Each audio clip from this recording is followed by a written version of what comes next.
If you're an author or plan to be one, get excited because this podcast is for you. Book Marketing Mentors is the only podcast dedicated to helping you successfully market and sell your book. If you're ready for empowering conversations with successful marketing mavens, then grab a coffee or tea and listen in to your host, international best-selling author Susan Friedmann. Welcome to Book Marketing Mentors, the weekly podcast where you learn proven strategies, tools, ideas, and tips from the masters. Every week, I introduce you to a marketing master who will share their expertise to help you market and sell more books. Today, my special guest is Leah Paulos, founder of Publicity School and Press Shop PR. With more than 25 years at the intersection of publishing and media, she's helped hundreds of authors land coverage in top outlets, plan book tours, and navigate the often overwhelming world of publicity. Leah's background is impressive. She started as the magazine editor as Condé Nast, and she's spoken at the Columbia School of Journalism and the Authors Guild. Through her book Publicity School, Leah shares her real-world expertise with more authors by offering practical, affordable workshops and coaching. Backed by Press Shop PR, one of the industry's leading independent publicity firms, the school equips authors with the tools, strategies, and insider insights they need to confidently promote their books and attract the attention they deserve. Leah, it is an absolute pleasure to welcome you to the show, and thank you for being this week's guest expert and mentor. Thank you so much for having me. I'm really excited for our conversation. I love publicity, as you and I were talking earlier, and I know obviously it's near and dear to your heart because you've made a living doing it. Our authors, though, don't always understand what is publicity and why they should actually use it. So let's start off there and sort of break it down and make it sort of easy to understand. Publicity is really about getting through to your desired audience by trying to line up earned media attention. So when I say earned media attention, it's not advertising, there's no money involved. It is about various journalists, podcasters, Substackers, book reviewers covering your book because they're interested in it and they think that their listenership, their audience will be interested in a story about it. Really, publicity from the media relations point of view is about reaching your audiences in that way. It's about lining up interviews, reviews, features, and that is how you reach your target readers. There is, of course, a lot of other things. There are many other things that are involved in publicity as well as media relations, but that's usually the piece that authors find most opaque and intimidating. Navigating the media world is challenging even for a publicity professional, especially now where everybody's attention is so fragmented. They're all over the place. People miss things left and right. Their inboxes are full. There's streaming shows on Netflix that compete with all of the other things. It is a hard environment to navigate. That is really where we work with authors to make sure that they are getting the media attention that they should and teaching them how they can do some of that themselves. Perfect. And we'll talk more about that. But how early should an author even start thinking about publicity? And then what should they even focus on first? I always think the earlier the better, to at least start thinking about it, to start doing some research and brainstorming to make sure that you have that spreadsheet where you just are putting ideas. Say you are querying agents, you don't have a publisher yet, you don't have a pub date, but you should still have somewhere, one place where you can jot down notes and ideas and Maybe you see a book review written and something about it just makes you think, this reviewer might be interested in my book. Or you stumble upon a couple radio shows and you think, what? My book kind of really fits with what they're talking about right now. Make sure you have a place to put all of that. That step, the earlier the better, because you want to have the time to add and come up with ideas and encounter new opportunities. You don't want to start executing on trying to make those things happen until you're closer to pub. But the brainstorming piece, starting early, and then also just really learning about the process, about publishing, about media, a little bit can really go a long way. If there's a certain outlet, say you love LitHub and you'd love to be featured in LitHub, make sure you're reading. Well, if you love LitHub, you are reading LitHub, but you want to make sure that you are a reader or a listener of the venues that you want to target. Because when it comes time to target them, you're going to want to know how to position them, what kind of stuff they're interested in, what kind of topics they've just covered like 2 weeks ago and therefore might not be responsive to now. All of that kind of stuff is really good to get started on as soon as you can. Yeah, I love that. The idea of doing that research.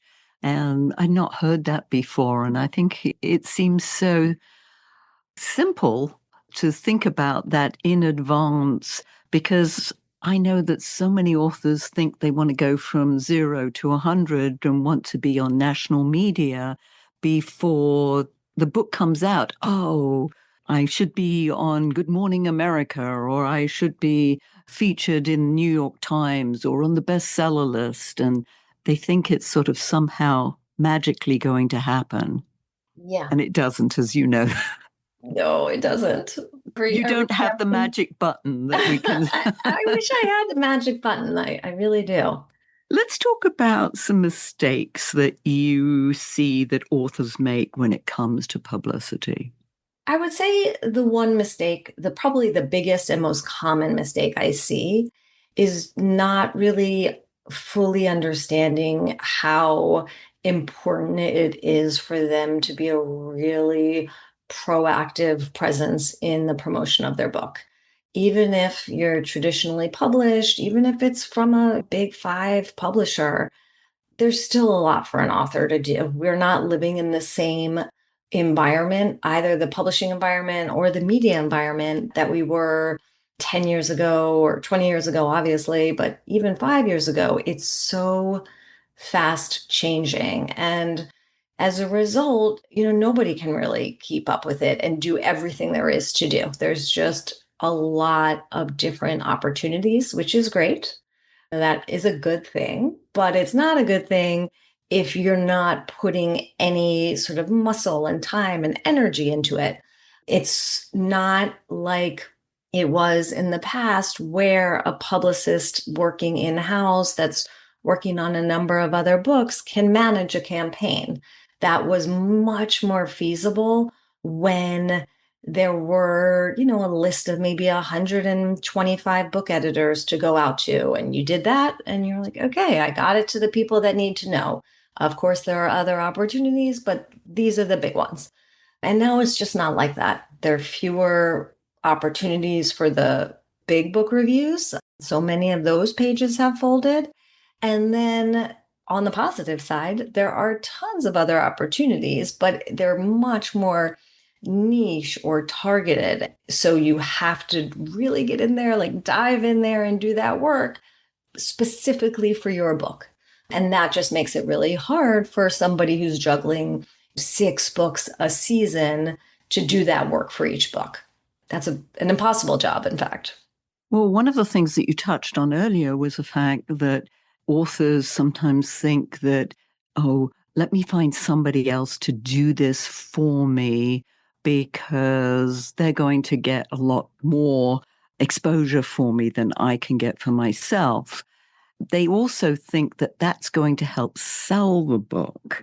I always say, well, the best person to sell your book is you. And it's tough to find someone who has the same passion for your book as you do. What are your thoughts on that?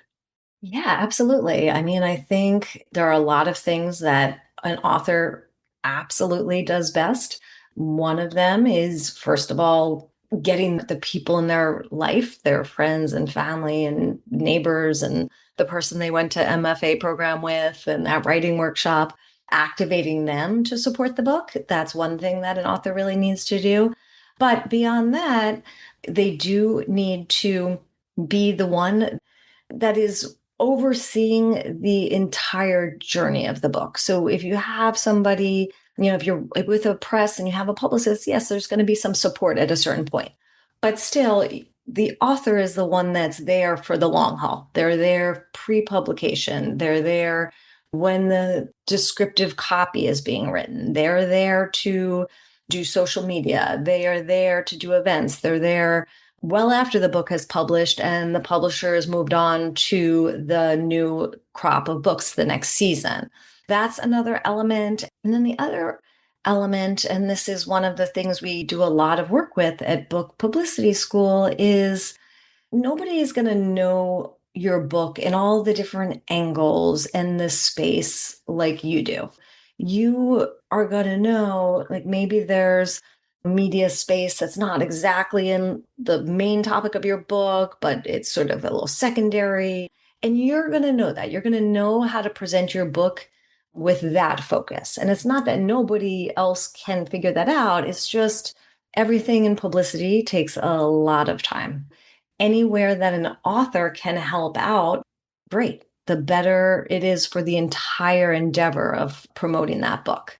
So if you are working with a publicist and you have really compelling language about this angle, or really compelling language or an amazing sample Q&A you did that you can then hand over to the publicist, that's just going to help the entire process. Yeah, you have to be along with it. It's not handing it over to somebody else and say, hey, you take care of my baby. Now, authors without a big budget, because sometimes, as we know, the publicity can mount up financially. What are maybe a few free or even low cost things that they can consider doing? Yeah. I mean, that was really the reason we started Book Publicity School. Is we work at press shop PR, and I know it doesn't work for everybody budget wise. It's doing publicity. Hiring an independent publicist can be extremely expensive, and not only does it not work for everybody's budget, but it doesn't always make sense for every book, even if everybody did have the budget. That was really why we wanted to start the work school, so that we could give authors a way to really learn to advocate for their books at a low price point. And then also, I mean, there are obviously a ton of resources online, and many of them are good. And there's also a lot of them that are not so good. And we hear from authors all the time that it's really hard to just wade through the content and like how much there is out there and tell what makes the most sense for your book. I think in terms of other free options, though, in addition to we have a monthly free 101 at Book Publicity School, but there's a number of good resources. I mean, Jane Friedmann is fantastic. Your podcast is obviously a great resource.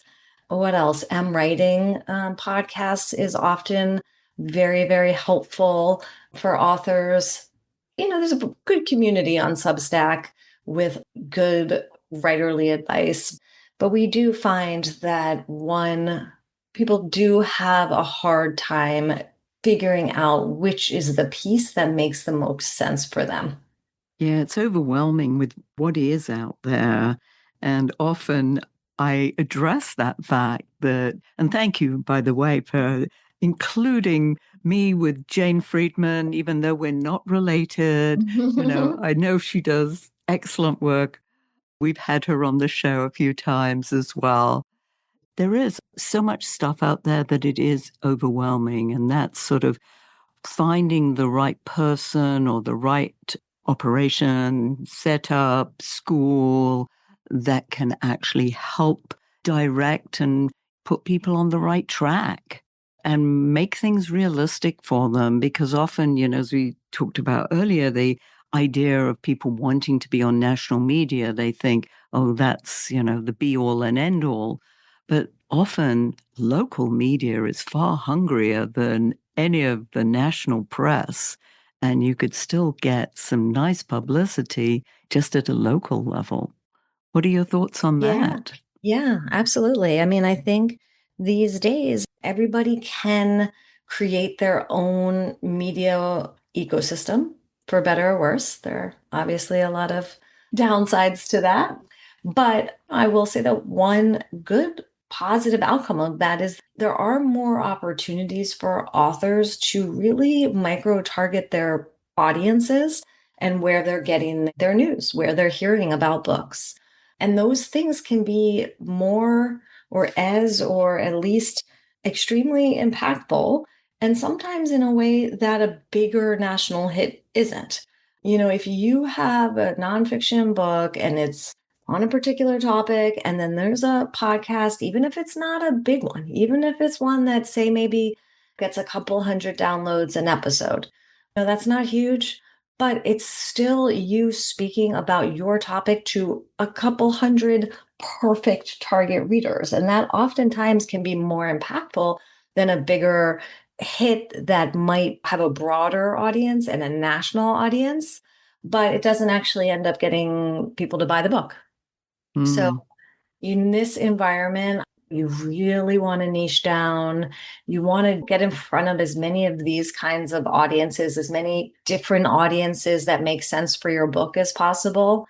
There is this element of sort of accretion. You get a little podcast here, and then you get the local piece, and then you activate your community. And, you want to do all of these things, and they sort of come together in a successful campaign.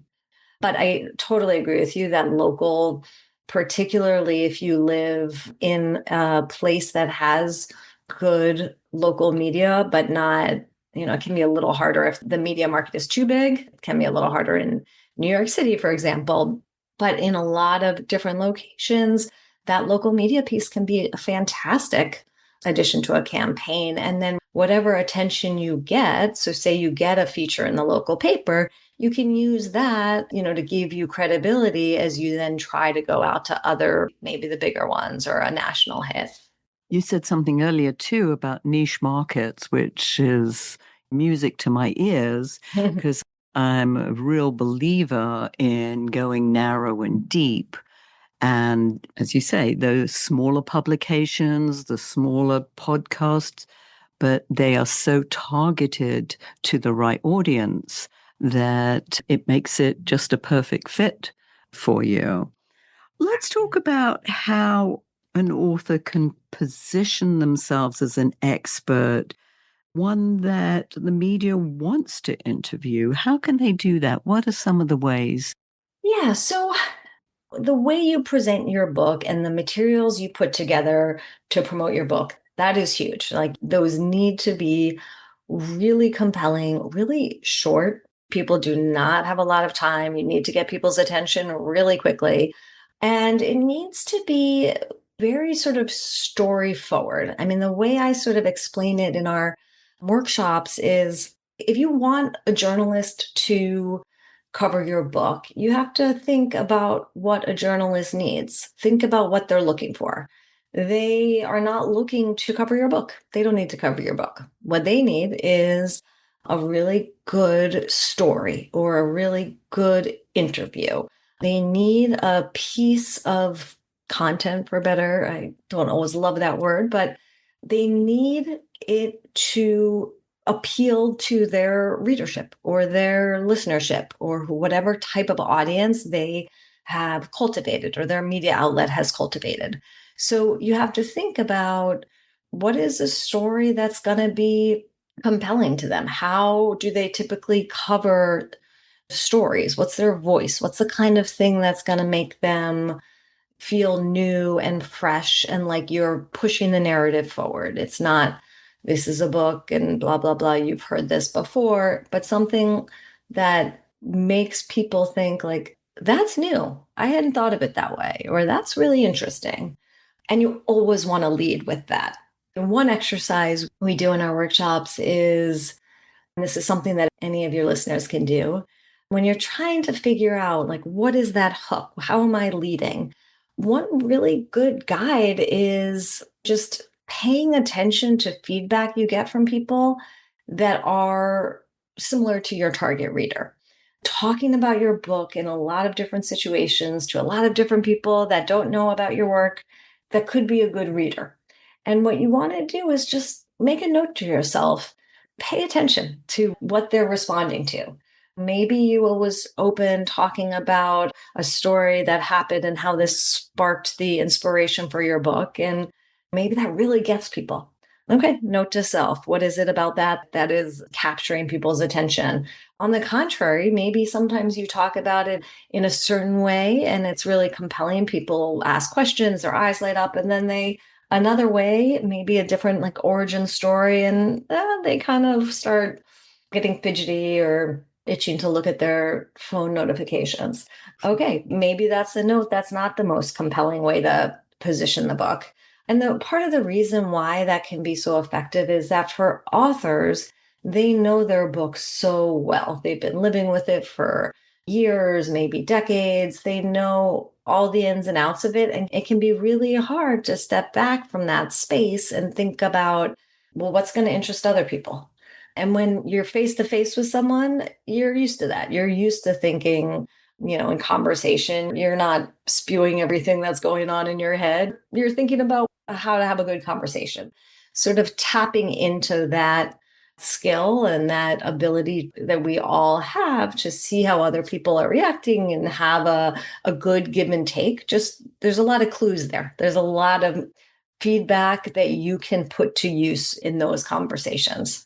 What came to mind, you talked about talking about the book.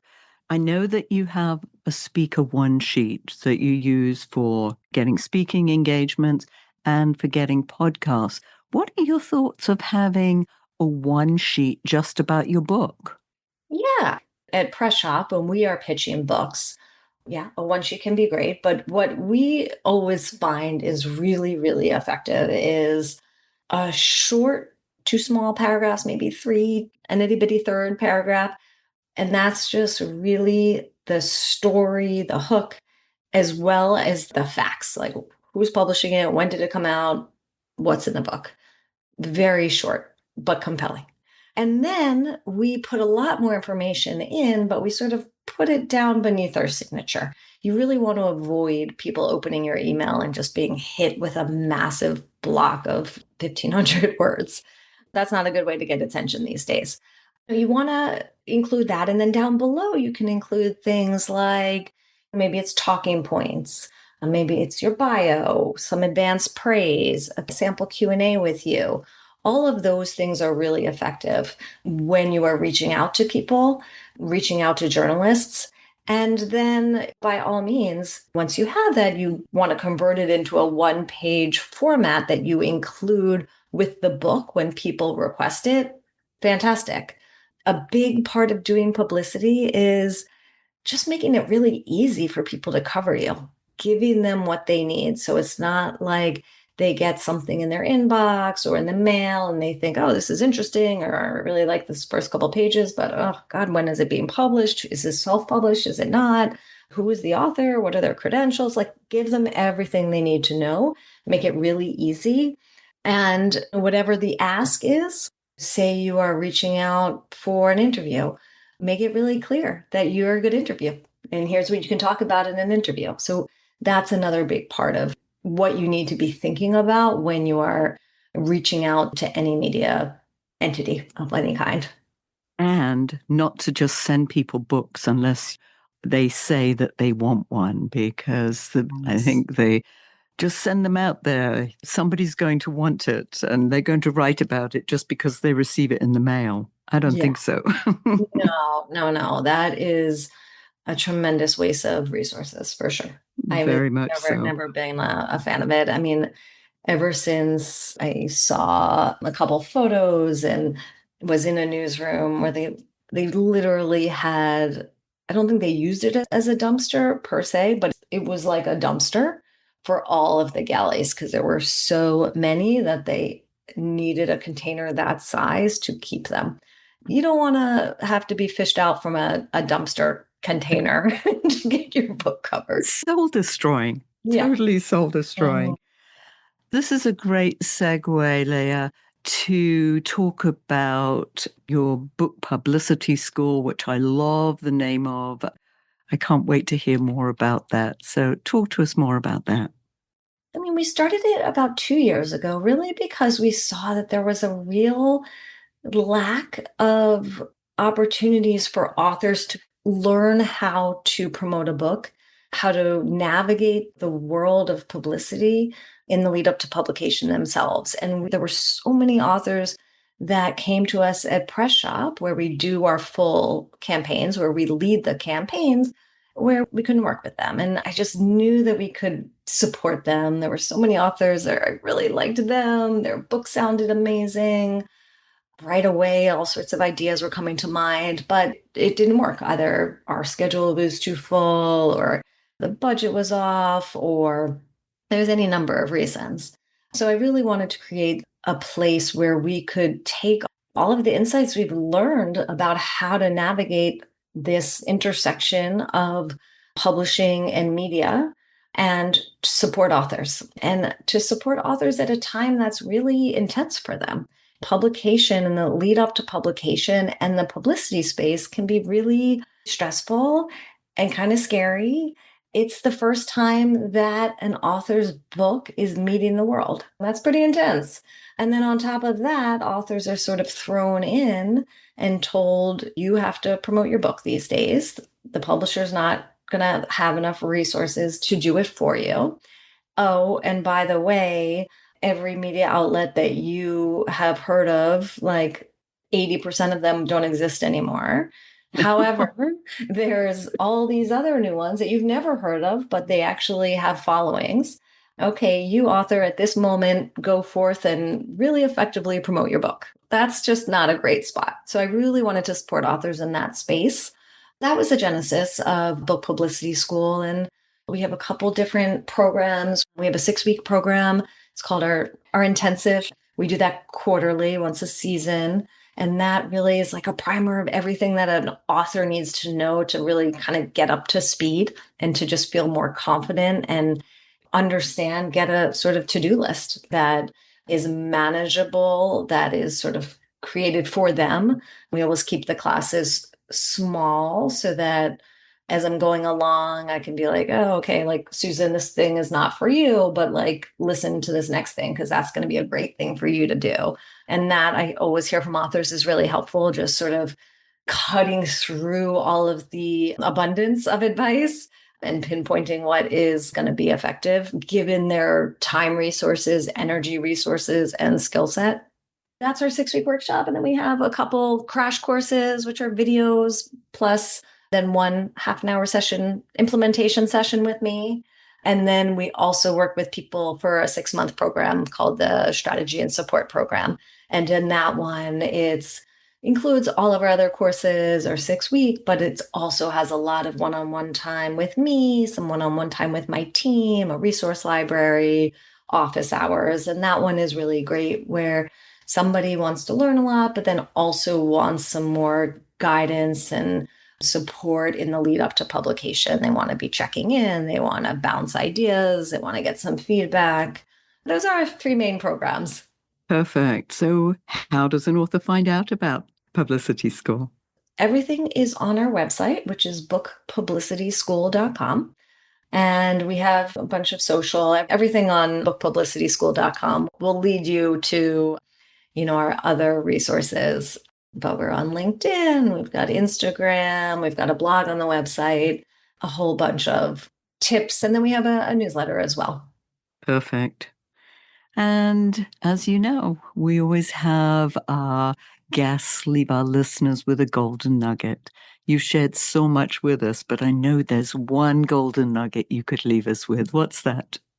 I feel like I may have given away a couple golden nuggets. Yeah, you've got lots of them. I was actually thinking earlier about the golden nugget just really being a spreadsheet, which sounds so boring to be so passionate about spreadsheets, but I'm a huge spreadsheet nerd. And I think you really have to be, As a publicist, certainly, but even as an author, I think the overwhelm that authors feel, a lot of it can be sort of tamped down with a well-organized sheet where you can keep different opportunities separate. You can keep all your local news and local outreach over here, and then all the podcasts that do interviews that you've heard with authors that are similar or other people in your space over here. I think I may just repeat my golden nugget from what I said earlier, and that is make sure you have a beautiful spreadsheet that can be Excel or Google Sheets or Airtable, whatever it is, but that each sheet and each type of outreach is in its own space, and that you're just keep it with you, keep it handy, because when you hear people talking or you go to an author's reading and they say, oh, I just had an excerpt in Electric Lid, and then you look and you see, or they say the editor they worked out with. You need one clearinghouse where you can just keep all of that information at your fingertips for when it's go time. I've got to start falling in love with spreadsheets. Not necessarily something that comes naturally to me, but yes, I hear you, because I can't keep it in my head and making lists. So that spreadsheet is just that perfect tool. Leah, this has been amazing. Thank you. Thank you for sharing this incredible wisdom. And listeners, if your book isn't selling the way you wanted or expected to, let's you and I jump on a quick call together to brainstorm ways to ramp up those sales, because you've invested a whole lot of time, money, and energy, and it's time you got the return you were hoping for. So go to bookmarketingbrainstorm.com to schedule your free call. And in the meantime, I hope this powerful interview sparks some ideas you can use to sell more books. Until next week, here's wishing you much book and author marketing success.